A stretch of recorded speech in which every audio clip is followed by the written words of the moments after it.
নিতাই গৌর সীতারাম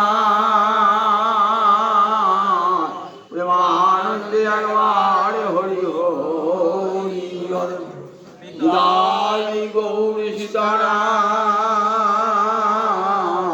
প্রেমানন্দে একবার হরি হরি বল নিতাই গৌর সীতানাথ প্রেমানন্দে একবার হরি হরি বল রাধা দামোদর জয় রাধা রাম জয় রাধা দামোদর জয় রাধা দাম জয় রাধা দামোদর জয় রাধা দামোদর জয় রাধা দামোদর জয় রাধা দামোদর জয় রাধা দামোদর জয় লক্ষ্মী নারায়ণ জয় লক্ষ্মী নারায়ণ জয় লক্ষ্মী নারায়ণ জয় লক্ষ্মী নারায়ণ জয় লক্ষ্মী নারায়ণ জয় লক্ষ্মী নারায়ণ জয় লক্ষ্মী নারায়ণ জয় লক্ষ্মী নারায়ণ জয় লক্ষ্মী নারায়ণ জয় লক্ষ্মী নারায়ণ। সমবেত ভক্তবৃন্দের চরণে আমার কোটি কোটি দণ্ডবত প্রণিপাত। মহাপ্রভু পূর্ণ কাশীধামে বসে তার প্রিয়তম পার্ষদ সনাতন গোস্বামী পাদকে বলছেন, শোনো সনাতন, 64 হল ভক্তি মহারানীর অঙ্গ, তার মধ্যে 5টি প্রধান। 64 আমরা শ্রীমদ্ ভাগবতে দেখি। প্রহ্লাদ বলেছেন ভক্তি মহারানীর 9টি অঙ্গ। শ্রবণং কীর্তনং বিষ্ণু শরণং পাদ সেবনং অর্চনং বন্দনং দাস্যং সক্ষম আত্মনিবেদনম ইতি পুংসার পিতা বিষ্ণু ভক্তিশ্চেত নবলক্ষণা। প্রহ্লাদ বলছেন নিজ পিতা হিরণ্যকশিপু বলছি ভক্তি মহারানীর 9টি অঙ্গ। শ্রবণং কীর্তনং বিষ্ণু, বিষ্ণুর শ্রবণ কীর্তন স্মরণ পাদ সেবন, অর্চন বন্দনা দাস্য সখ্য এবং আত্মনিবেদন, এই 9টা হলো ভক্তি মহারানীর অঙ্গ। সেই 9টি অঙ্গকেই আবার মহাপ্রভু 64 অঙ্গে পরিণত করেছেন। 64 অঙ্গে পরিণত করে বলছেন যে এর মধ্যে 5টি প্রধান। কি 5টি প্রধান? সাধু সঙ্গ নাম কীর্তন ভাগবত শ্রবণ মথুরা বা শ্রীমূর্তির শ্রদ্ধায় সেবন সকল সাধন শ্রেষ্ঠ এই পঞ্চ অঙ্গ কৃষ্ণ প্রেমী জন্মায় এই 5-এর অল্প সঙ্গ। বলে সনাতন, এই 5টি অঙ্গর অল্প সম্বন্ধ যদি হয় তাহলে কি লাভ হয়? মুক্তির উপরেও যে পঞ্চম পুরুষার্থ কৃষ্ণ প্রেম লাভ হয়ে যায়। সেই 5টি অঙ্গ কি কি? 1 নম্বর বলেন সাধু সঙ্গ, নাম কীর্তন ভাগবত শ্রবণ, আর মথুরাবাস, আর শ্রীমূর্তির ঘরে ঘরে শ্রদ্ধা করে শ্রী বিগ্রহের সেবা। এই 5-এর অল্প সঙ্গ যদি হয় তাহলে কৃষ্ণ প্রেম লাভ হয়ে যায়। প্রথমে দেখুন সাধু সঙ্গ। সাধু সঙ্গ বললে আমরা সাধু বলতে কি বুঝি? গেরুয়া পোশাক পরে আছে, সংসার ত্যাগ করেছেন, বনে থেকে একটা ত্রিশূল ধারণ করে বসে আছে, হাতটা দেখছে, তাবিজ দিচ্ছে, মাদুরি দিচ্ছে, এ থেকে আমরা সাধু বলে সবাই জানি। সাধু বাবা হাতে দিবে, হাতে দিকে সাধু বাবা আমার হাত থেকে দাও, আমাকে মাদুরি দাও, কবজ দাও। সাধু বলতে ভারতবাসী এই ধারণা। কিন্তু সাধু শব্দ অর্থ কি? সাধয়তি, যিনি নিজে সাধন করছেন তিনি তো সাধু। সাধন নাই, সাধন নাই। সাধু কবজ দিচ্ছেন, মাদুরি দিচ্ছেন, লোককে হাত দেখছেন, সে সাধন নাই। তাকে তো ভাগবত সাধু বলেন না। সাধন করবে এবং অপরকে সাধন করাবে। সাধনতি অর্থাৎ নিজে সাধন করবে, সাধতি অপরকেও সাধন করাবেন। নিজে সাধন করছেন আর সেই সাধন দেখে অপরকেও সাধন করাচ্ছে। তাকে জঙ্গলে থাকতে হবে না, গিরে থাকলে হবে, যেখানেই থাকুন না কেন ক্ষতি নাই। সাধন ভজন আছে কিনা। আর ত্রিশূল হাতেও করতে হবে না, গেরুয়া পোশাকও পরতে হবে না, বনেও যেতে হবে না, সাধুর পোশাকও পরতে হবে না। মনটা যেন কৃষ্ণ অনুরাগে রঞ্জিত হয়। কাপড়টা রাঙালাম কিন্তু মনটা আমার কৃষ্ণ অনুরাগে রঞ্জিত হলো না, সে কাপড় রাঙিয়ে কি লাভ? সে কাপড় রাঙিয়ে গোলাপ আছে? রাঙা কাপড়ে যে কেউ লোক পড়তে পারে। বললেন মনটা যখন কৃষ্ণ অনুরাগে রঞ্জিত হবে তখন সেই যথার্থ সাধু। তাই দেখবেন নর্তক ঠাকুরের পদে আছে, গৃহে বা জঙ্গলে থাকে হা গৌরাঙ্গ বলে ডাকি, নরোত্তম মাগে তারও সঙ্গ। গৃহে বা জঙ্গলে থাকে হা গৌরাঙ্গ বলে ডাকি, নরোত্তম মাগে তারও সঙ্গ। গৃহেই থাকুক আর জঙ্গলেই থাকুক, সে হা গৌর বলে হা কৃষ্ণ বলে কাঁদে, তাহলে তারই সঙ্গ করবে। স্বজাতি আশয় সাধু বলেন তুমি যাবে বৃন্দাবনের পথে তো, আর জ্ঞান মার্গের একটা সাধুর সঙ্গে আপনার সাক্ষাৎ হল। আপনি কৃষ্ণবর্তে দীক্ষা নিয়েছেন, গুরুদেব আমাকে সাধন ভজনের পথ দেখেছেন, তাতে বৃন্দাবন যাত্রার পথ। গুরুদেব যাচ্ছেন বৃন্দাবনে, শিষ্যকে সঙ্গে করে বৃন্দাবনে নিয়ে যাবেন, কাম গায়ত্রী কাম বীজ তার উপাসনা হবে। কিন্তু আপনি একটা জ্ঞান মার্গের সাধুর সঙ্গে যোগ করলেন, কি যোগী যোগী সাধুর সঙ্গ করলেন। সাধু সঙ্গ করছি তো, বললেন তুমি পথভ্রষ্ট হয়ে যাবে, পথভ্রষ্ট হয়ে যাবে। যে লোকটা বৃন্দাবনের পথে যাচ্ছে, এক লোক কামাখ্যার পথে যাচ্ছে, তাহলে আমি কোন আগে কাশীর পথে যাচ্ছি, আমি যাবো তো বৃন্দাবনে যাত্রীর সঙ্গে। কারণ আমার গুরুদেবের লক্ষ্য দিয়েছেন বৃন্দাবনের রাধা গোবিন্দের কুঞ্জ সেবা। আমার তো কাশীতেও বলেন না গুরুদেব, আমাকে কামাখ্যা যেতে বলেন নাই। তাহলে আমি কোন সাধুর সঙ্গ করবো? যে সাধু বৃন্দাবনে যাচ্ছেন সেই সাধু সঙ্গ। সেই সাধু সঙ্গটি খুব সচেতন ভাবে করতে হবে। যে কোনো জ্ঞানী সাধু দেখছি কৃষ্ণ কথা বলছেন না, যোগ মার্গের কথা বলছেন, জ্ঞান মার্গে হবে, তাকে প্রণাম জানাবো, সম্মান দেবো, কিন্তু তার সঙ্গ কখনোই করবো না। কারণ সঙ্গ করলে আমি পথভ্রষ্ট হয়ে যাব, আমার গুরুর নির্দেশিত পথে আমি যেতে পারলাম না। তাহলে আমার যে মন্ত্র অনুসার ব্যর্থ হয়ে গেল, আমার দীক্ষা টিক্ষা আমার জীবনটাই তো ব্যর্থ হয়ে গেল, পরমার্থের পথটাই তো আমার নষ্ট হয়ে গেল। সেই জন্যে সাধু সঙ্গ স্বজাতীয় আশয়, আমার মনের যে ভাবনা সেই ভাবনার সঙ্গে সাধুর মনের ভাবনা এক কিনা দেখে নেব। আমি গোবিন্দ ভজন করি, আমি যে সাধুটির সঙ্গ করছি সেও গোবিন্দ ভজন করে কিনা আমি দেখব, তবে সেই সাধুর সঙ্গে মিশব। যদি দেখি তিনি বৃন্দাবনের পথে যাত্রী নন, তাহলে তার সঙ্গে কখনো মিশব না। তাকে সম্মান করবো, প্রণাম জানাবো, ভক্তি করবো, সবই করবো, কিন্তু তার কখনো সঙ্গ করবো না। এবার ভক্তি রসামৃতি সিন্ধুতে পুষ্কার স্বজাতিয়া শয়ে সিংতে সাধু সঙ্গ শত বলে। এমন ভক্তের সঙ্গ করব যে ভক্তের সঙ্গে আমার মনের মিল আছে, আমার সাধনার মিল আছে, আমার উপাসনার মিল আছে, আমার লক্ষ্যপথের মিল আছে, আমার গন্তব্যস্থানের মিল আছে, সেই সাধুর সঙ্গই আমি করব। এই সাধু সঙ্গে কি হয় না, সাধু সঙ্গে কৃষ্ণ কথার আস্বাদন হয়। পাঁচটা সাধু থাকলে ইষ্ট গোষ্ঠী হয়। তারা বলে দেখো অন্য বাজে কথায় সময় নষ্ট করবো না, এই যে সামান্য পরমাই পেয়েছি, 50 বছর 60 বছর কি 100 বছর বাঁচবো, এটা খুবই সামান্য সময়।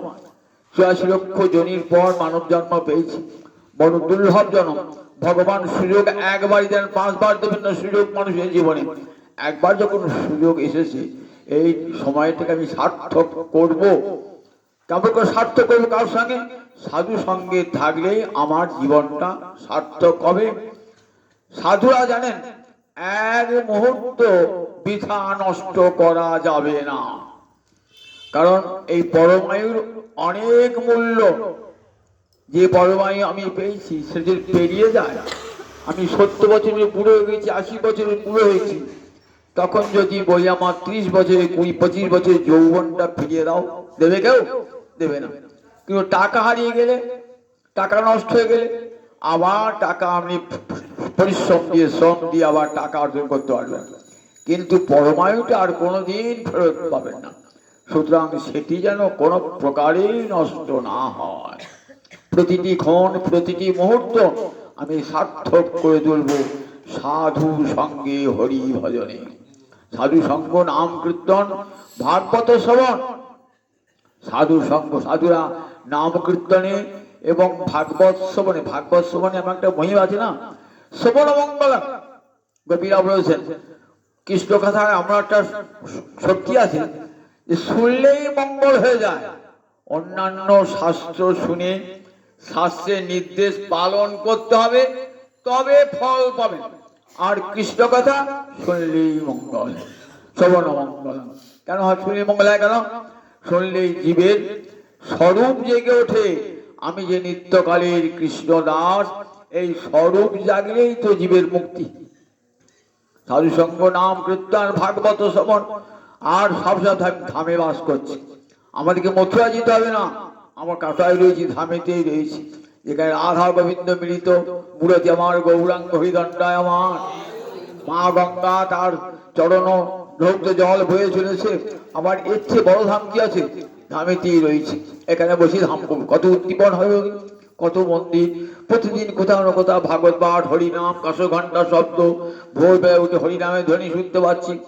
ধামের মহিমা তো এখানে দেখতে পাচ্ছি, বলে ধামে বাস। আর ঘরে ঘরে যেদিন দীক্ষা হয়েছে সেদিন থেকে অর্চনার অধিকার। আপন গৃহে গৃহে নিজ হাতে গোবিন্দ সেবা করুন, শ্রীমূর্তির শ্রদ্ধায় সেবন, নিজ হাতে গোবিন্দ সেবা। এই 5টি যদি অল্প সঙ্গ হয় তাহলে কি হয়? বলে কৃষ্ণ প্রেম জন্মায়। কৃষ্ণ প্রেম মানে মুক্তির উপরেও কৃষ্ণ প্রেম। সেই কৃষ্ণ প্রেম লাভ হয়ে জীবন ধন্যাতি ধন্য হয়ে যায়। আবার যদি আমি সাধন করতে করতে সিদ্ধি লাভ না হয়, ক্ষতি নাই। গীতায় বলা আছে দেখবেন, সিদ্ধি সাধন করতে করতে আমার মৃত্যু হয়ে গেল, ক্ষতি নাই। আমি আবার এমন ঘরে জন্মাবো যেখান থেকে আবার সাধন শুরু হবে। কোথায় জন্মাবো? সুচিরাং শ্রীমতাং দেহে জগৎভ্রষ্ট অভিজায়তে। আবার পবিত্র ঘরে, ধনসম্পন্ন ধনাঢ্য ব্যক্তির ঘরে জন্মাবো, যেখানে গিয়ে আবার আবার ভজন শুরু হবে। ভজন ব্যর্থ হয় না কোনোদিন, কৃষ্ণ ভজন ব্যর্থ হয় না। করতে আরম্ভ করলাম, মরে গেলাম, বলে কোনো ক্ষতি নাই, আবার তুমি এমন ঘরে ভগবান শুরু দেবেন। আর যদি বিষয় ভোগ করি আর মানব জন্মই দেবেন না। বিষয় ভোগ করো না, বিষয় ভোগ তো মানুষ তো কেন, পশু পাখি বাঁদর তারা তো বিষয় ভোগ করে, সেই জন্য কিন্তু আমার দলীয় মানব জন্ম কৃষ্ণ ভজন ছাড়া হবে। হিসিকে ন হিসিকেশ সেবন, সব ইন্দ্রিয় দিয়ে গোবিন্দ সেবা করো, এর নামই তো ভক্তি। হিসিকে ন হিসিকেশ সেবন, হিসি মানে ইন্দ্রিয়, ইন্দ্রিয় দিয়ে ইন্দ্রিয়ের যিনি অধিপতি ভগবানকে সেবা। দুটো চক্ষু দিয়ে ইন্দ্রিয়গুলো থাকলেই কৃষ্ণ সেবা হবে, আর কিছু করতে হবে না। দুটো চোখ আছে, সকালে উঠে লক্ষ্মী নারায়ণকে দর্শন করুন, রাধা গোবিন্দ দর্শন করুন। বংশীগানামৃত ধাম লাবণ্যামৃত জন্মস্থান, যে না হেরে সে চাঁদবদন, সে নয়নে কিবা কাজ পড়ুক তার মুন্ডেবার, সে নয়নে রহে কি কারণ। দুটো চোখ দিয়েছেন কি জন্যে? ওই গোবিন্দ রূপ দর্শন করবার জন্য দিয়েছেন। কৃষ্ণ রূপ দর্শন করবার জন্য দেখছেন, নারায়ণের রূপ দর্শন করবার জন্য আমার দুটি নয়ন দিয়েছে। যদি এই দুটো নয়ন দিয়ে গোবিন্দ রূপ না দেখি, সে নয়নে কিবা কাজ, কবিরাজ গোসাই বাদ বলছেন, সে নয়নে বাসপুরুষ অন্ধ হয়ে যাক। যে নয়ন গোবিন্দ দর্শন করে না, সে নয়ন অন্ধ হয়ে যাক। সে নয়নের সার্থকতা কিসে? গোবিন্দ দিয়েছেন দুটি নয়ন, গোবিন্দ রূপ দর্শন করবার জন্য গোপীরা কৃষ্ণ দর্শন করে দুটো নয়নে কৃষ্ণকে তৃপ্ত হতে না। সবে মাত্র দিলে দুই, তাতে আবার নিমেষ আচ্ছাদন। বিধি জড় তপোধন।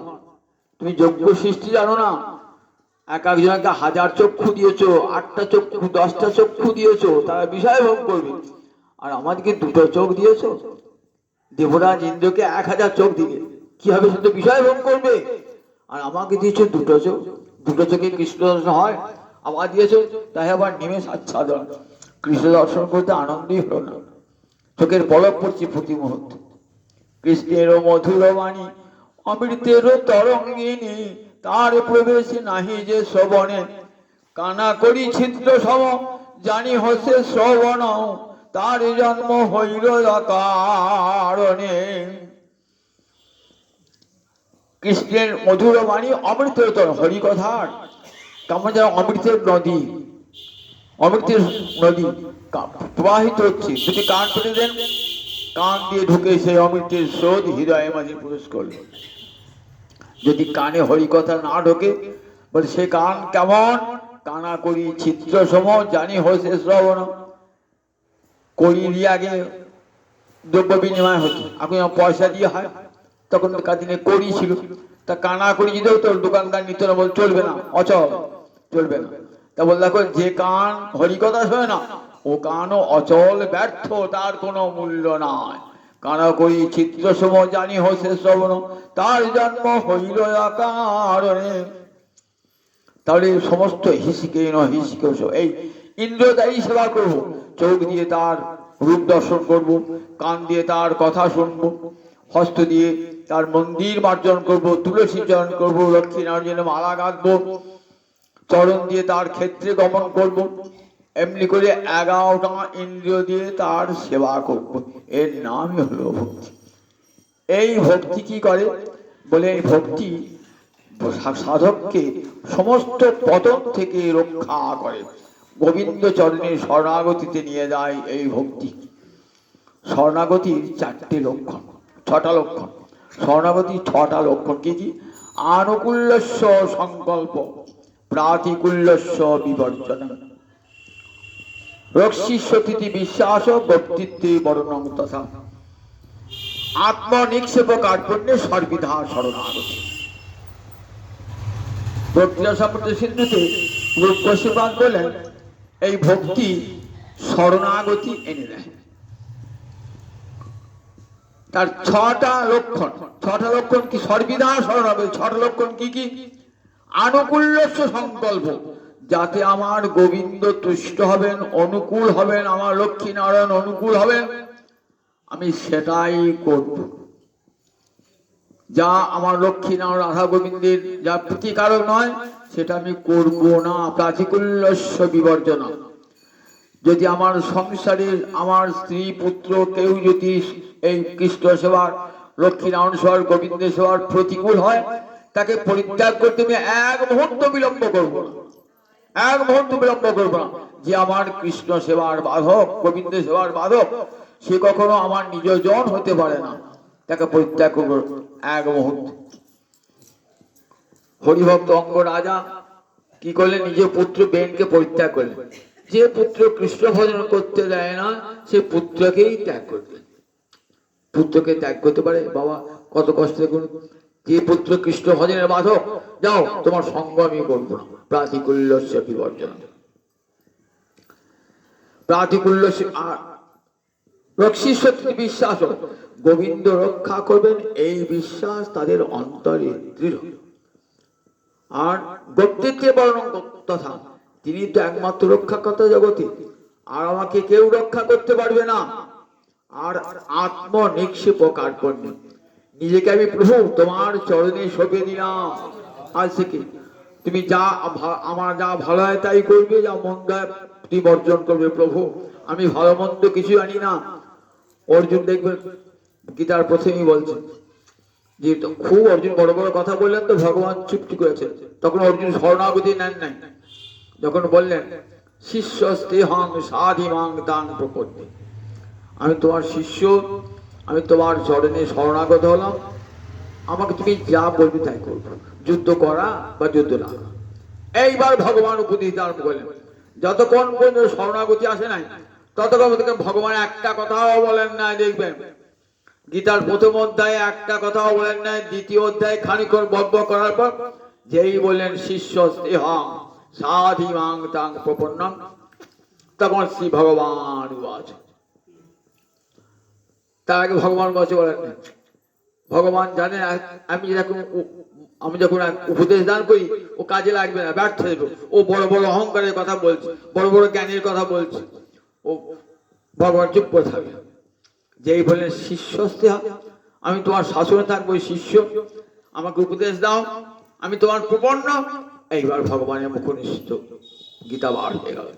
এই শরণাগতি কি করে না, জীবনকে ভয়হীন করে দেয়। তাই বলছেন রক্ষিত বিশ্বাস গোপ্তির আত্মনিক্ষেপ কার্বণী, আমি তোমার কৃপার পাত্র প্রভু, আমার ভজন নাই, আমার সাধন নাই, আমি কিছুই ভজন করতে পারি না প্রভু। প্রভু আমার গুরুদেবের দেওয়া বীজ মন্ত্র ব্যর্থ হয়ে গেল প্রভু, আমি পারলাম না, তুই আমাকে কৃপা করে সাধন শক্তি দাও, সাধন শক্তি দাও। এই যখন আমি তোমার কৃপার পাত্র এমনি করে নিজেকে নিঃশেষে নিবেদন করে দেবো, তখনই শরণাগতি হয়। এই শরণাগত জনকে ভগবান সব সময় রক্ষা করে। রামায়ণে দেখি রাম রাবণের যুদ্ধ হচ্ছে, বিভীষণ চলে এলেন রাবণ কর্তৃক বিতাড়িত হয়ে, চলে এলেন কোথায়, রামচন্দ্রের শিবিরে যোগদান করবেন। সুগ্রীব কোথাকার রাজা, কিষ্কিন্ধার রাজা, বাড়ির ভাই রাজা হয়েছে। সুগ্রীব বলছেন, ঠাকুর ও শত্রুর ঘরের লোক, ওকে নিও না, কারণ কোন ছলে এসেছে জানা যায় না। সুগ্রীব তো রাজনীতির লোক, বলছে কোন ছলে এসেছে বলা যায় না, বিভীষণ ও বিভীষণকে পরিত্যাগ কর, বিভীষণকে নিও না। হনুমানের দিকে তাকিয়েছেন রামচন্দ্র, হনুমান কি বলে দেখ, ভক্তরা আজ হনুমান, যেই ভক্তরা হনুমানকে দিকে তাকিয়েছেন না, রামচন্দ্র মনে পড়ে গিয়ে একটি কথা, নিজের প্রতিজ্ঞার কথা। কি প্রতিজ্ঞা? সক্রিয় এব প্রপন্নজ তপস্মিতি চ যাচতে অভয়ং সর্বদা তস্মৈ দদাম্যে তদ প্রতঙ্গম। সক্রিয় দেব, সক্রিয় মানে একবার, সক্রিয় মানে একবার, সক্রিয় দেব প্রপন্ন, হে গোবিন্দ আমি তোমার চরণে প্রপন্ন হলাম। একবার যদি মুখে বলেন, অন্তরটা মিলিয়ে যদি মুখে একবার বলেন তবস্মি, মানে তোমার, অসীমানা হলাম, আমি তোমার হলাম, এটা যদি একবার বলেন অন্তর দিয়ে, গোবিন্দ কি বলছেন, অভয়ং সর্বদা তস্মৈ দদামি এতৎ প্রতঙ্গম, আমি তাকে অভয় দান করি, এটা আমার ব্রত। আপনি একাদশী ব্রত করেছেন তো না? কোনো মতে আজ অন্ন স্পর্শ করব না, সৎ অনুরোধ, আমার ব্রত ভঙ্গ হয়ে যাবে, কোনো মতেই খাবো না, অপতিত হবে, আমি ব্রতটা পালন করবো। তেমনি ভগবান বলছেন আমার একটা ব্রত, আমি কখনো এটা ভঙ্গ করব না, ভক্ত রক্ষা আমার ব্রত, আমি কখনো ভক্তকে রক্ষা হতে বিরত হব না, আমি ভক্তকে রক্ষা করবই। অভয়ং সর্বদা তস্মৈ দদামি এতৎ প্রতঙ্গম। তাহলে বুঝুন, একবার যদি গোবিন্দ চরণে নিজেকে সঁপে দেন তাহলে আর তার ভয় থাকে না। ব্রহ্মাদি দেবগণ কোথায় গেছেন? কংসের কারাগারে। তখন কৃষ্ণ জন্মান নাই, দেবকীর উদরে এসেছেন ভগবান, আর ব্রহ্মাদি দেবগণ গিয়ে কারাগারে গিয়ে স্তব করছেন। কেন কংসের কারাগার? তীর্থ বলুন দেখি, ভগবানের জন্ম তো বটেই, স্বর্গের দেবতা পর্যন্ত কারাগারে এসেছেন। কারাগারে কারা থাকে? চোর ডাকাত কয়েদিরা থাকে তো। আর সেই কারাগারে কারা এসেছেন? ব্রহ্মাদি দেবগণ, ব্রহ্মা এসেছেন, ইন্দ্র এসেছেন, নারদ এসেছেন। তার সে কারণ জানেন, কারাগারটি আজ মহাতীর্থ গোলক হয়ে গিয়েছে। কে আসছেন? গোলকপতি গোবিন্দ আসছেন বলে। সেখানে গিয়ে তারা কি করছে? স্তব করছে। স্তব করে কি বলছেন, তথা নতে মাধব তাবকা কশ্চিৎ ভস্যন্তি তৈবদ্ধ সহিদা। মার্গা বললেন তাবকা মানে তোমার যারা নিজের জন, তথা নতে মাধব তাবকা কচিৎ ভস্যন্তি মার্গা তৈবদ্ধ সহিদা। তাবকা মানে তোমার যারা জন, অর্থাৎ তোমার চরণে যারা প্রপন্ন হয়েছেন, তারা কখনো পথ থেকে ভ্রষ্ট হন না। তারা ভজন পথ থেকে তারা কখনো ভ্রষ্ট হন না। তৈ বদ্ধ সহিদা, তারা সৌহার্দ্যের বন্ধনে তোমার সঙ্গে বদ্ধ। সৌহার্দ্যের বন্ধনে, সৌহার্দ্য কাকে বলে? সুহৃদস্য ভাব, সুহৃদের ভাব, সুহৃদ ভাব, সুহৃদের অর্থাৎ বন্ধুর ভাবকে বলে সৌহার্দ্য। সেই সৌহার্দ্যের বন্ধনে আবদ্ধ। সৌহার্দ্য ভগবানের সঙ্গে সূক্ষ্মরসের বন্ধনে তারা আবদ্ধ ভগবানকে। সুহৃদ কাকে বলে? সদৈবানুমত সুহৃদ। সংস্কৃতে বন্ধু কাকে বলে? অত্যাগ সহন বন্ধু। যার ত্যাগ এক মুহূর্ত সহ্য করা যায় না তাকে বলে বন্ধু। অত্যাগ সহন বন্ধু। সুহৃদ বানুত বন্ধু। সুহৃদ কাকে বলে? সদৈবানুমত সুহৃদ। সব সময় আমার মতের সঙ্গে যার মিল থাকবে তাকে বলবে সুহৃদ। আর মিত্র কাকে বলে? একক ক্রিয়ং ভবেন মিত্র। একই রকমের কাজ হলে তাকে বলে মিত্র। সখা কাকে বলে? সমপ্রাণ সখা মত। এক রকমের প্রাণ হলে পরে তাকে সখা বলে। দেখুন, বন্ধু, সুহৃদ, সখা আমরা তো একই মনে করি, কিন্তু প্রত্যেকটা ভাগ আছে। অত্যাগ সহন বন্ধু, ত্যাগ সহ্য করতে পারে না যা তাকে বলে বন্ধু। সদৈবানুমত সুহৃদ, আমার মতের সঙ্গে মিল হবে যার তাকে বলে সুহৃদ। আর একক ক্রিয়ং ভবেন মিত্র, একই রকমের কাজ হলে তাকে বলে মিত্র। আর সমপ্রাণ সখামত, এক রকমের প্রাণ হলে পরে তাকে বলে সখা। এখানে বলছেন তৈ বদ্ধ সৌহৃদা, সৌহার্দ্যের বন্ধনে তোমার সঙ্গে আবদ্ধতা। ভক্ত যা মনে মনে করেন ভগবান তাই করেন। ভক্তের মত যা ভগবানের মত তাই। সেই বন্ধনে আবদ্ধ। তাই ভক্তের কখনো না ভ্রসন্তি, ভক্ত কখনো পতন হয় না তোমার ভজন পথ থেকে।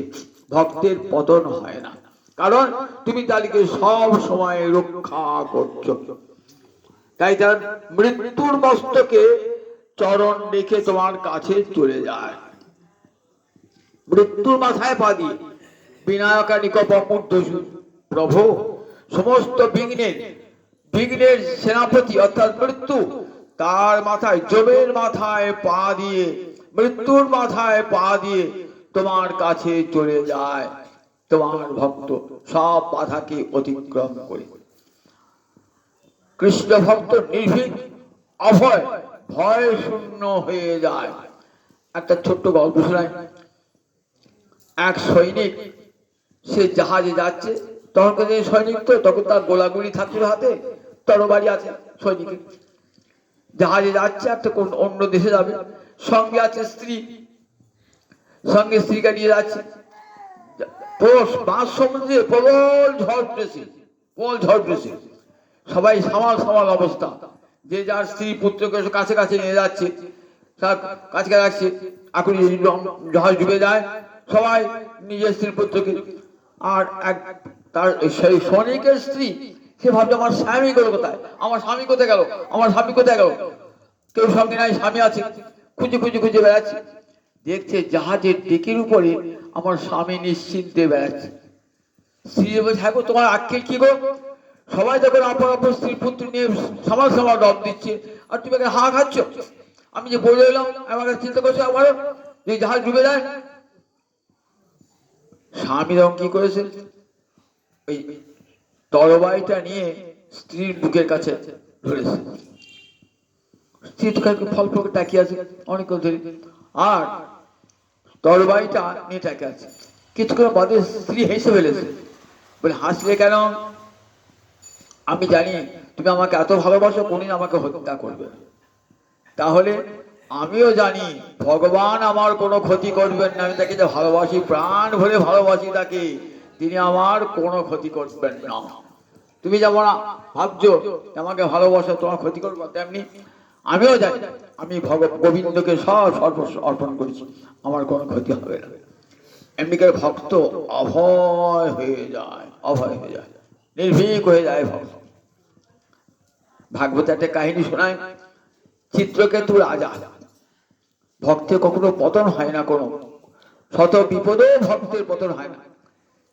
ভাগবতের চিত্রকেতু রাজা, চিত্রকেতু রাজার অনেক স্ত্রী কিন্তু সন্তান নাই, সন্তানহীন চিত্রকেতু রাজা। ভাগবতের ৪র্থ স্কন্ধে এই চিত্রকেতু কাহিনী আছে। বহু স্ত্রী কিন্তু একটি সন্তান নাই। রাজা অন্তর হবার একটা সন্তান নাই, সন্তান হলো না।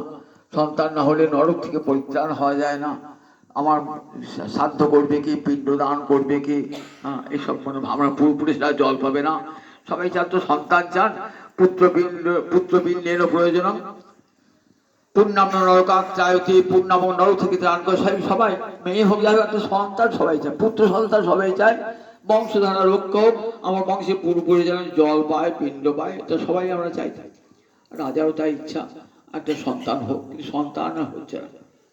একদিন অঙ্গিরা ঋষি এসেছেন, নারদ এসেছেন, এসে বলছে রাজা এত দুঃখ কেন?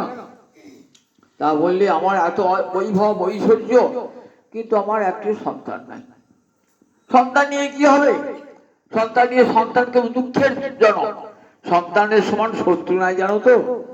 সন্তান সমান শত্রু না, না, সন্তান সমান শত্রু নাই। কিরকম? জায়মানি হরের জায়া, সন্তান যে জন্মালো না, স্বামী স্ত্রী বেশ ছিলেন, দুজনের মধ্যে খুব ভালো ছিল। যে সন্তান জন্মিয়ে গেল, ভালোবাসার ভাব হয়ে গেল, এবার ছেলেকে ভালোবাসেন, স্বামীকে ভালোবাসাটা কমে গেল, একটা বাৎসল্য এসে গেল। জায়মানে হরের জায়া, বর্তমানে হরের ধরন। যে বড়তে লাগলো, ছেলেকে স্কুলে ভর্তি করো, ছেলে ভালো জামা প্যান্ট কেনো, মাস্টার দাও, অমুক দাও, আর বড় বড় পরিবেশ টাকাগুলো এসে সব খরচ হচ্ছে। বর্তমানে হরের ধন। আর মৃয়মানে হরের প্রাণা, যদি ছেলের কোনো দুর্ঘটনায় কোনো মৃত্যু হয়ে কিছু হয়ে গেল, আপনিও মরে গেলেন। এই নাস্তি পুত্র সমরিপু, বললেন ছেলের সমান শত্রু জগতে আর নাই। তা পুত্র নিয়ে কি হবে? পুত্র নিয়ে কি রাজার মন মানতে চায় না, রানীদের মন মানতে চায় না। সেটা ঠিক আছে, পুত্র নেবে আর কি কথা, একটা যজ্ঞ করো, পুত্রেষ্টি যজ্ঞ। বেদে একটা যজ্ঞের নাম পুত্রেষ্টি। সেই যজ্ঞটা করলে নিখুঁত ভাবে, আজও করেন আপনি, আজও সন্তান হবে। কিন্তু আজকের দিনে ওই বৈদিক যজ্ঞ নিখুঁত ভাবে করবার লোক নেই। নিখুঁত ভাবে যদি করতে পারেন, তাহলে বন্দা রমণীর সন্তান আজও হবে, যদি নিখুঁত ভাবে করতে পারেন ওই পুত্রেষ্টি যজ্ঞ। তা পুত্রেষ্টি যজ্ঞ কে করবে? অঙ্গিরা ঋষি এসে পুত্রেষ্টি যজ্ঞ করতে হবে। অঙ্গিরা ঋষি এসে পুত্রেষ্টি যজ্ঞ করলেন, চিত্রকেতু রাজার একটি সন্তান জন্মাল।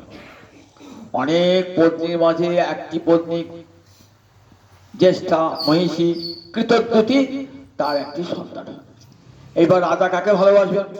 যার সন্তান হয়েছে, অতগুলি স্ত্রীর মধ্যে সন্তানবতী তাকে বেশি ভালোবাসে। অন্যান্য সতীনগণের খুব হিংসা হয়ে গেল। দেখো বেশ ছিলাম একরকম, ওর সন্তান হয়েছে তো, আমাদের সন্তান নাই তো, রাজা আমাদেরকে ভালোবাসে না, চল এক কাজ কর, সন্তানটাকে মেরে দেবো, যেমন করো। ধাইমার সঙ্গে চুক্তি করে দুধের সঙ্গে বিষ মিশিয়ে দিল। এইবার সন্তানটি কিন্তু একটু বড় হয়েছে, দুধের সঙ্গে বিষ মিশিয়ে দিচ্ছে, ছেলেটি পড়ে গেছে। রানী এসে দেখছে আমার ছেলের দেহে তো শীতল ঠান্ডা হয়ে গেছে, আর কিছুই নাই, কথা বলছে না, নড়ছে না, চড়ছে না। রানী ধর রাজাকে রাগ চিৎকার করে, রাজা ছুটে এলো। রাজা ছুটে এসে দেখছে যে পুত্রের মৃত্যু হয়ে গেছে, কাঁদছে। এ কি করলে ঠাকুর, এ কি করলে ঠাকুর, দিয়ে তুমি কেড়ে নিলে, তুমি এমন নিষ্ঠুর, ছিল না মেরে দিলে, দিয়ে ছেড়ে মেরে দিলে, ছিল না ভালো ছিল, আমার ছেলে সন্তান হচ্ছিল সেটা ফল থেকে মেরে দিলে, তুমি আমার নিষ্ঠুর, তোমাকে সবাই দয়াময় বলে। এবারে রাজা বুক চাপড়াচ্ছে, রানী চুল ছিটছে। আবার এসেছে দেবর্ষি নারদ। কাঁদছো কেন? আচ্ছা তোমরা কি এই জগতের লোক নাও? কেন? দেখছিল আমার সামনে আমার সন্তান মরে রয়েছে, আমি কি হাসবো নাকি? বলো সন্তান মরে গেছে না, সন্তান মরেছে তো, আচ্ছা কাকু সন্তান মরে গেছে তো আমি সন্তানকে এগিয়ে দিচ্ছি। দেখো যার সঙ্গে তোমার সম্পর্ক ছিল সে তো রয়েছে, সে তো তোমার রয়েছে, ওই তো তার হাত পা সব রয়েছে, বলে তোমার কোন দেশের লোক গো? তারপর কথা বলছে না, নড়ছে না, চড়ছে না। আচ্ছা আচ্ছা ঠিক আছে, যে কথা বলতো, যে নড়তো চড়তো, তার সঙ্গে তোমার সম্পর্ক আছে, আমি তাকে এগিয়ে দিচ্ছি। এই বললে নারদ কি করলেন? দেবর্ষী নারদ যোগ বলে পুত্রের দেহে প্রাণ, পুত্রের দেহে প্রাণ এনে দিলেন। পুত্রের পটপটকে তাকাচ্ছে, বলছে দেখো তোমার বাবা কাঁদছে, তোমার মা কাঁদছে। তখন সেই পুত্র বলছে, কে আমার পিতা, কে আমার মাতা? আমার তো অনেক পিতা হয়েছে, আমি বহুবার জন্মেছি, বহুবার আমার বহু পিতা হয়েছে, আমি বহুবার জন্মেছি, আমার বহু মাতা হয়েছে, কোন পিতা কাঁদছে? তোমার দেখো এরকম তোমার এই জন্মে পিতা কাঁদছে, পিতাকে কাঁদতে নিষেধ করো। দেখো সত্যিকার আমার পিতাও কেউ নাই, আমার মাতাও কেউ নাই, আমি কর্মফল ভোগের জন্য অনেকের পুত্র হয়ে জন্মেছি, তাই আমার এক এক জন্মে এক একটা পিতা মাতা হয়েছে। শুনছো রাজা, শুনছো রাজা? রাজা শুনছে সকাল। দেখো মানুষ মরে যায়, সে এগিয়ে যায় ধীরে ধীরে ভগবানের কাছে, এক একটি জন্ম শেষ হবে, কর্মফল শেষ হবে, এমনি করে কর্মফল ধ্বংস হতে হতে হতে একদিন কবিদের কাছে পৌঁছাবো। কর্মফল যতদিন কর্মফল থাকবে ততদিন একবার আসবো আর যাবো, আসবো আর যাবো, আসবো আর যাবো, যেই কর্মফল শেষ হয়ে যাবে একবারে গোবিন্দের কাছে চলে যাবো। তাহলে মানুষ মৃত্যু হয় মানে ভগবানের কাছে এগিয়ে যাচ্ছি, পিতা মাতাকে কাঁদতে নিষেধ করো। রাজার অন্তরে শোক দূর হয়ে গেল, রাজা অন্তরে শোক দূর হয়ে গেল, বলে যাও তুই পুত্রের অন্ত্যেষ্টি ক্রিয়া করে এসো। নারদ এসে দীক্ষা দান করলেন, সংকর্ষণ মন্ত্র, বলরামের মন্ত্র দান করলেন, সংকর্ষণ মন্ত্র, ভয়ঙ্কর শক্তি সেই সংকর্ষণ মন্ত্রে। একটা সোনার রথ দিয়ে গেলেন, মন্ত্র দিয়ে গুরুদেব উপহার দিলেন, বলে এই রথে চড়ে তুমি যেখানে খুশি যেতে পারবে। সেই রথে চড়ে সেই সপ্তলোক সে উপরে ঘুরে ঘুরে বেড়াচ্ছে। একদিন ঘুরতে ঘুরতে কোথায় গেছে? শিবলোকে, কৈলাসে। কৈলাসে দেখছে মহাদেব, মহাদেব মূর্তিকে অর্ধনারীশ্বর, একদিকে পার্বতী আর একদিকে মহাদেব, কি বলে অর্ধনারীশ্বর, একই অঙ্গে হর পার্বতী, একবার অর্ধনারীশ্বর মূর্তি। ঠিক আছে, মনে হচ্ছে মহাদেবের কোলে দেবী দুর্গা। তখন বলছে চিত্রকেতু রাজা, চিত্রকেতু রাজা বলছে আচ্ছা মহাদেব তুমি তো যোগী, তুমি তো বৈরাগী, আর বসেছ বৈরাগীদের সভা, তাই বৈরাগীদের সভায় নিজের বউকে কোলে করে কেউ বসে থাকে? থাকে? দেখো বউকে কোলে করে নিজের ঘরে বসে থাকতে পারত, কিন্তু এতগুলি বৈরাগীর সভায় তুমি বউকে কোলে করে বসে আছো। মহাদেব হাসলেন, কিন্তু দেবী দুর্গা রাগ হয়ে গেল, ক্রোধ হয়ে গেল, বলে তুমি মহাদেবের তত্ত্ব জানো? মহাদেবের তত্ত্ব জানো না? মহাদেবের তত্ত্ব না জেনে জগতে কেউ গোবিন্দের কাছে যেতে পারে না, মহাদেবকে উপেক্ষা করে কেউ কৃষ্ণ লোকে যেতে পারে না, কারণ মহাদেবের মতন বৈষ্ণব জগতে আর দ্বিতীয় নয়। বৈষ্ণব আনাং যথা সম্ভব, জগতে যত যত বৈষ্ণব আছে তার মধ্যে শ্রেষ্ঠ হলেন মহাদেব। সেই মহাদেবকে অবজ্ঞা করে জগতে কেউ কৃষ্ণের কাছে পৌঁছাতে পারেন না। আর তুমি যাচ্ছ কৃষ্ণলোকের যাত্রী, মহাদেবকে অবজ্ঞা করে। আমি তোমাকে অভিশাপ দিলাম। কি অভিশাপ দিলাম? তুমি অসুর জনি প্রাপ্ত হও, অসুর হয়ে যাও। নেমে এলেন স্বর থেকে, দেবী তুমি অসন্তুষ্ট হয়েছো না, তুমি আমার উপর অসন্তুষ্ট হয়েছো তো, শোনো দেখলে তোমার অভিশাপ আমি মাথা পেতে নিলাম। দেবী তুমি যদি আমার অন্তরে কৃষ্ণ ভক্তি কেড়ে নিতে তাহলে কিন্তু কি করতাম না, তাহলে কিন্তু আমি তোমার কাছে বলতাম দেবী আমার অভিশাপ ফিরিয়ে নাও। কিন্তু তুমি আমাকে বলছো আমি ছিলাম রাজদেহে, আমি এখন অসুর হব, ক্ষতি নাই। ঘর পাল্টালে পারে মানুষটা পাল্টে যায় না, আমি আজ এই বাড়িতে বাসা বাড়ি ভাড়া নিয়েছি, কাল ও বাড়িতে চলে যাবো, আমি মানুষের জন্ম করতে ভেঙে গেলাম। তাই আমি রাজদেহ থেকে অসুরের দেহ গেলাম, একটা দেহ থেকে আর একটা দেহে গেলাম, কিন্তু দেহি যে তার তো পরিবর্তন হয় না। তুমি যখন আমাকে ওষুধ দিলাম, ওষুধ দিয়েই চলে যাবো আমি।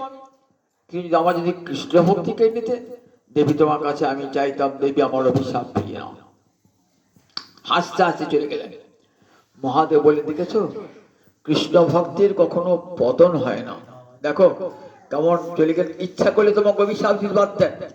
সংকর্ষণ মন্ত্রী এত শক্তি লাভ করেছিলেন যে তুমি ইচ্ছা করলে তোমাকে অভিশাপ দিতে পারতেন, কিন্তু কৃষ্ণ ভক্ত কাউকে আঘাত করলো, কাউকে প্রত্যাঘাত করে না। এই চিত্রকেতু রাজা বৃত্রাসুর হয়েছিল, দেবী অভিশাপে রাজা ছিল তো, বৃত্রাসুর হয়ে গেলেন। বৃত্রাসুর হয়ে কি যুদ্ধ করলেন কার সঙ্গে? ইন্দ্রের সঙ্গে। ভয়ঙ্কর যুদ্ধ হচ্ছে ইন্দ্রের সঙ্গে। কেন ইন্দ্রের সঙ্গে যুদ্ধ হচ্ছে? ত্বষ্টা ঋষির পুত্র হয়ে জন্মেছেন বৃত্রাসুর। ত্বষ্টা ঋষির পুত্র নাম ছিল বিশ্বরূপ। বিশ্বরূপ তো ব্রাহ্মণ, দেবতাদের পুরোহিত গুরু। তাকে দেবরাজ ইন্দ্র হত্যা করেছিল, সেই জন্যে ব্রহ্মহত্যার সাপ লেগেছিল। তখন ঠিক আছে, আমার সন্তানকে তুমি হত্যা করলে, আমি এমন যজ্ঞ করবো, সেই যজ্ঞকুণ্ড থেকে যে পুত্র আসবে সে তোমাকে হত্যা করবে। এই বলে ত্বষ্টা ঋষি একটা যজ্ঞ করেছে। কিন্তু যজ্ঞের মন্ত্র, বেদ মন্ত্র সামান্য যদি উচ্চারণে ত্রুটি বিচ্যুতি ঘটে যায়, তাহলে ফল তো হয়ে যায় বিপরীত ফল। উদাত্ত, অনুদাত্ত, সরিত তিনটি স্বর আছে বেদ মন্ত্র উচ্চারণে। যেটা উদাত্ত স্বরে সে যদি অনুদাত্ত স্বরে হয়ে যায় কিংবা সরিত স্বরে হয়ে যায়, তাহলে মন্ত্র ভুল হয়ে গেল, তাহলে কিন্তু আর ফল হবে না।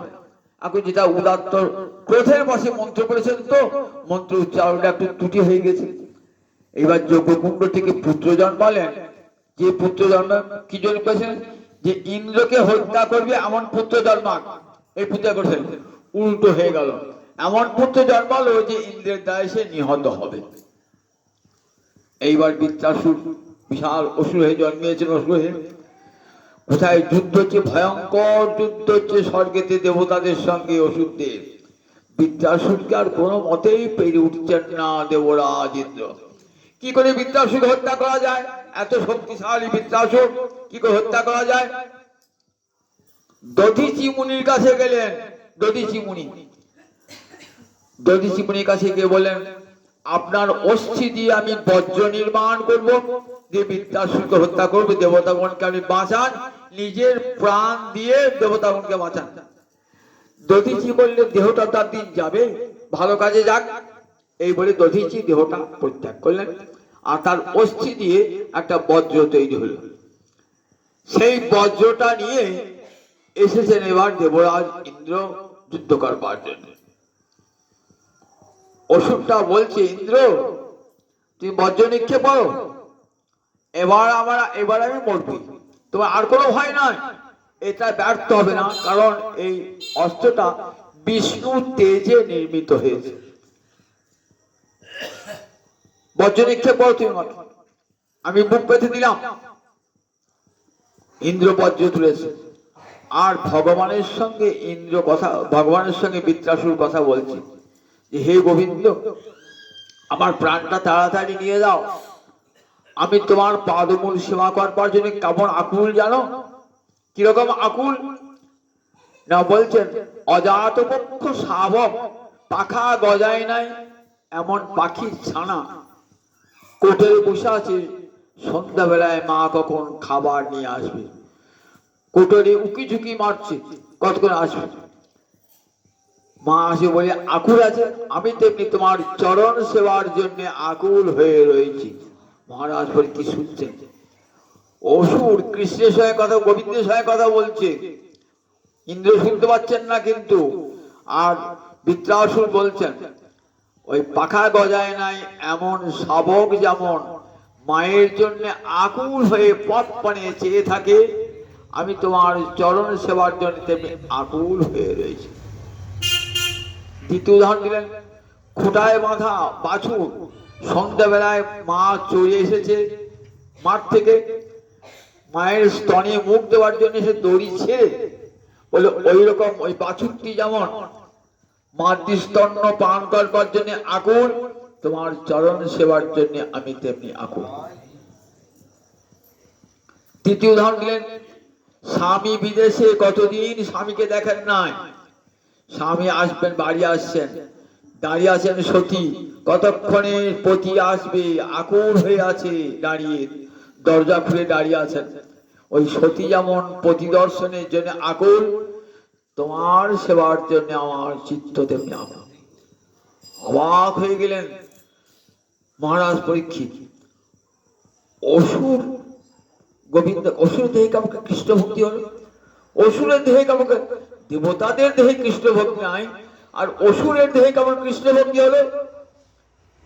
বললেন, মহারাজ প্রাগ জন্মনি অনুশিক্ষিত, পূর্বজন্মের হরিভক্তির শিক্ষা, হরিভক্তি কখনো বিনষ্ট হয় না, আর হরিভক্তের কখনো পতন হয় না। মহারাজ একবার হরিভক্তি যার হৃদয়ে প্রবেশ করেছে, তার আর কোনোদিন পতনের ভয় নাই, সমস্ত পতন হতে রক্ষা করেন, তাকে ভক্তকে রক্ষা করেন, সমস্ত পতন হতে ভক্তকে রক্ষা করেন। এটা ভগবানের বলেছে আমার ব্রত। তাই দেখো, হরিভক্তি যায় নাই, অসুর দেহ লিখাবে, হরিভক্তি কখনো বিচার করে না, এ অসুর, এ মানুষ, এ দেবতা বিচার করে না, হরিভক্তি সর্বত্র যায়। দেখো প্রহ্লাদ তো অসুর ছিল, সেখানে হরিভক্তি গেল কি করে? প্রহ্লাদ চলেছেন বদ্রিকাশ্রম, বদ্রিকাশ্রমে যাচ্ছেন তো দেখছে রাস্তায় একটা লোক পথ আটকিয়ে দাঁড়িয়েছে, সরু রাস্তা, পাহাড়ের রাস্তা, একজন ভেঙে যাবার নাই, সরো, লোকটাকে বলছে সরো, আর লোকটা বলশালী লোক দাঁড়িয়ে আছে, সরো, সে সরবে না, কিছু সরছে না, বলছে তোমার গায়ে শোক থাকলে সরাও, আমাকে গায়ে শক্তি থাকলে সরাও। প্রহ্লাদ চেষ্টা করছে, আর কিছুতেই তাকে সরাতে পারছেন না। একদিন গেল, দুদিন গেল, 3 দিন গেল, প্রহ্লাদ বলছেন দাঁড়া, তোমাকে সরাচ্ছি। এইবার গিয়ে কি করছেন, ওই পাহাড়ের নিচে নেমে নৃসিংহদেবের মূর্তি নির্মাণ করে নৃসিংহদেবকে ডাকছেন, প্রভু তুমি তো বলেছিলে আমি যখন আর্ত হয়ে বিপদে তোমাকে ডাকবো তুমি আসবে, দেখো আমি জায়গায়, আমাকে জায়গা ছাড়ছে না, আমি বদ্রী নারায়ণ দর্শনকে যেতে পারছি না, দাঁড়িয়ে সেই বড়শালী লোকটা বলে প্রণাম জানিয়ে, নৃসিংহদেবকে প্রণাম জানিয়ে গলায় মালাটি পরিয়ে দিয়েছে। মাটি পরিয়ে দিয়ে এইবার গেছে, এইবার প্রহ্লাদের শক্তি, এইবার গিয়ে দেখছেন ও বাবা, যে মালাটা আমি পড়ালাম নৃসিংহদেবকে, এই মোটা লোকটা, বড়শালী লোকটার গলায় ওই মালাটাই তো, তাহলে তুমি কে গো? চিনতে পারলেন না প্রহ্লাদ, চিনতে পারলেন না? তুমি যার গলায় মালায় পড়ি নৃসিংহদেব, সেই নৃসিংহদেবী আমি দাঁড়িয়েছি এখানে। কেন রাখলেন? আমার ভক্তকে পথ হেঁটে যেতে হবে না নারায়ণ দর্শন করতে, আমি স্বয়ং নারায়ণ এসে হাজির দেখা দেওয়ার জন্য। দেখেছেন, আর যেতে হবে, যেতে হবে না। ভক্তকে কেমন ভগবান ভালোবাসেন, অত কঠোর বন্ধুর পথ, উঁচু নিচু পথে তোমাকে হাঁটতে হবে না, আমি তোমাকে দেখা দিলাম। এই ভক্তকে সব সময় ভগবান রক্ষা করেন, ভক্তের পতন হয় না, জগতের সকলের পতন হয়, কিন্তু কৃষ্ণ ভক্তির পতন হয় না। আর ভক্তি মহারানী কখনো বিচার করে না যে কে দেবতা, কে মানুষ, কে পশু, কে পাখি। পাখির মধ্যে কৃষ্ণ ভক্তি, বলে হ্যাঁ জটায়ু সে তো পাখি, সেই পাখির মধ্যে কেমন কৃষ্ণ ভক্তি। দেখো গরু সে তো পাখি, তার মধ্যে কৃষ্ণ ভক্তি। হনুমান তো বানর, তার মধ্যে কৃষ্ণ ভক্তি কি করে হলো? দেখো, আবার উচ্চ কুলে ব্রাহ্মণ কুলে জন্মে তার কৃষ্ণ ভক্তি নাই, আবার নিচ কুলে জন্মিয়ে পাপি কুলে, পাপিষ্ঠ কুলে জন্মিয়ে তার কেমন ভক্তি। মুচি কুলে জন্মিয়ে দেখুন রুইদাস কেমন কৃষ্ণ ভক্তি নিয়ে অন্তরে জন্মিয়েছে। রামচন্দ্র এলেন রুইদাসকে, রাম ছাড়া কিছুই জানতেন না রুইদাস। এলেন, এসে বললেন এই রে তুই জুতো তৈরি করে খাস, দরিদ্র, এটা তোকে দিয়ে গেলাম। কি একটা স্পর্শ মরে গেলেন, দেখবি স্পর্শ মানে উনি কি হবে, যেটা জুতো ঠোকর মারে যেটা, সেইটির উপর ঠিক আছে শোনা হয়ে গেল। ও ঠাকুর এ কি করলেন, তুই আমার আমার তো এবার জীবিকাটা নষ্ট হয়ে গেল, জীবিকা নষ্ট হয়ে গেল, আমি সোনার জিনিস হয় বলে দিলাম যে না আমি চাই না, স্পর্শ করতে বুঝে রেখে দিলেন, ওটার ব্যবহারই করলেন না। দেখেছেন কেমন, আমি তো রামচন্দ্র ছাড়া কাউকে চাই না, আমি তোমার কাছে সোনা চেয়েছি, এক ব্রাহ্মণ নিয়ে গেলেন, কত ভাবে এসে পরখ দিলেন, কিছুতেই বলেন না, আমি রামচন্দ্রের চরণ ছাড়া সোনা দানা টাকা পয়সা স্বর্গ কিচ্ছু চাই না আমি। এক রানী দীক্ষা নিলেন এসে, তো ব্রাহ্মণেরা বলছেন তুমি রুইদাস, তুমি মুসির কাছে দীক্ষা নিলে ব্রাহ্মণ হয়ে, তা বললেন না, ওর ওর গলায় আমি পৈতে দেখতে পেয়েছি, তোমার দেখতে মনে হয় পৈতে, আমি দেখেছি ও উপবিত, ও ব্রাহ্মণের চেয়েও ও পবিত্র, ব্রাহ্মণের চেয়েও পবিত্র পবিত্র। রানীর দীক্ষা নিয়ে এবার কি করেছেন, বৈষ্ণব সেবা দেবেন, সব ব্রাহ্মণ সেবা দেবেন, নিমন্ত্রণ করেছেন, কিন্তু ওই রুইদাসের সঙ্গে এক জায়গায় বসবেন না, সব আলাদা আলাদা বসবেন, আমি ব্রাহ্মণ বসবো না। ব্রাহ্মণেরা যেখানেই পঙ্গত করছেন সেখানে দেখছি রুইদাস, যেখানেই পঙ্গত করছে সেখানে রুইদাস করছে, কোথায় কি রুইদাস এক জায়গায় থাকবে, কিন্তু এখান থেকে সই করে এক জায়গায় ওখানে করছে, আবার অন্য জায়গায় করছে, সেখানে সব জায়গাতে রুইদাসকে দর্শন করছে। তখন বুঝলেন রুইদাসের কি মহিমা, ভগবত ভক্ত কখনো সূর্য হয় না, কখনো নীচ হয় না, ভগবত ভক্তি মহারানী সর্বত্র বিচরণ করেন, তার কোনো বিচার করেন না, জাতি বিচার করে না, ভক্তি হয়, শ্রীকৃষ্ণ ভজে নাহি জাতি কুলাদি বিচার, এ মোহনে কি করে বরণ কুল, যে কুলে জনম হোক না কেন কেবল ভক্তি, কপিকুলে জন্মি বীর হনুমান, শ্রীরাম ভকত রাজ, শ্রীরাম ভকত রাজ, কপিকুলে বানর কুলে জন্মিয়ে রামচন্দ্র হনুমান ভকত রাজ। আমরা হনুমান চালিসা পড়ি, হনুমানকে প্রণাম জানাই। দেখো বলছে, দেখো এমন যে কুলে জন্ম হোক না কেন কেবল ভকতি কুল, যে কুলে জন্ম হোক না কেন ক্ষতি নাই, কেবল ভকতি ভক্তি একমাত্র মূল। কপি কুলে জন্মে বীর হনুমান, কে শ্রীরাম ভগত রাজ, রাক্ষস হইয়া বিভীষণ বৈশে ঈশ্বর সভার আজ। বিভীষণ রাম লক্ষ্মণের সাথে একসঙ্গে বসেছেন, দেখেছেন রাক্ষস কুলে জন্মিয়ে বিভীষণ বসেছেন ভগবানের সঙ্গে, ভগবানের পাশে বসেছেন।